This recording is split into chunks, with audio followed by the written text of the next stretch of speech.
So the OBD2 plug is plugged into the back. The other end of the Y splitter off the harness is going to then plug back into the back of the OBD2 plug, the port, the factory port. Once that's done, you're then going to take your two wires that are labeled DRL and LIN. The DRL and LIN wires are then going to tap to the wires that came into the firewall, wire for wire. The colors may not match up for you guys, but like I said, we're going to label it DRL and LIN wire, so it's correlating. This third wire is the program wire. Now the program wire, the only thing this wire is doing is programming the factory headlight ballast to the vehicle, since they are not programmed from factory.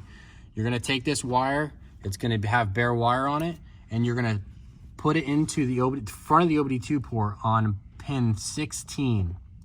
You can stick it in there for about 10 seconds. All this pin is a 12 volt constant source. Once you push it in there, it's going to get power and it's going to activate the ballasts. This is for the high beam to function.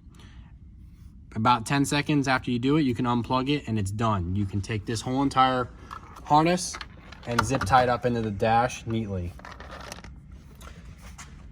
After this process, you're going to put the key ignition and you can start it up. You can test all functions, make sure everything works up front before you put the grill and everything on. If the high beams are still not working, what you can do is you can extend this wire and you can drape it over the door and you can tap the positive on the battery.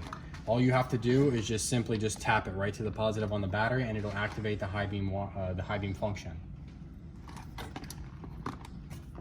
After that, all functions are working. You can plug or to reattach the grill and put the front end back together, and you're done with the installation.